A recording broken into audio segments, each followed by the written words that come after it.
రెడ్డిపైన జీవన్ రెడ్డి విమర్శలు చేయడం సరికాదన్నారు మంత్రి అడ్లూరి లక్ష్మణ్.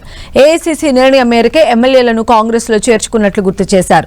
కేసీఆర్ ను జీవన్ రెడ్డి విమర్శించినంత ఎవరూ విమర్శించలేదన్నారు. ఇన్నాళ్లు కాంగ్రెస్ లో ఉండి సీఎం రేవంత్ రెడ్డిపై కాంగ్రెస్ పార్టీపై జీవన్ రెడ్డి విమర్శలు చేయడం కరెక్ట్ కాదన్నారు.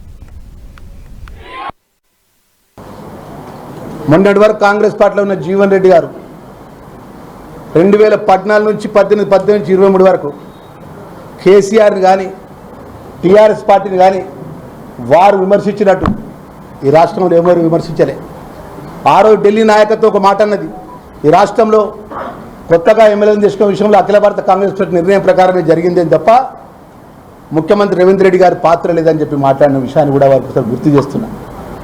ఈరోజు నేను పార్టీ మారడానికి రేవంత్ రెడ్డి కారణమని చెప్పి, కాంగ్రెస్ పార్టీ కారణమని చెప్పి 2 సంవత్సరాల్లో పట్టినే రేవంత్ రెడ్డి గారి మీద ప్రజలు మార్పు కోరుకుంటున్నారంటే నాకు చాలా బాధ అనిపించింది. నాకు కేసీఆర్ అత్యంత ఆప్తుడు, టీఆర్ఎస్ పార్టీలో ఉన్న వాళ్ళంతా నాకు ఆప్తులు, స్నేహితులు. నా మీద ఓడిపోయిన ఈశ్వర్ కూడా స్నేహితుడు అని చెప్పి మాట్లాడారు. మాకు కూడా కొంచెం బాధ అనిపిస్తుంది.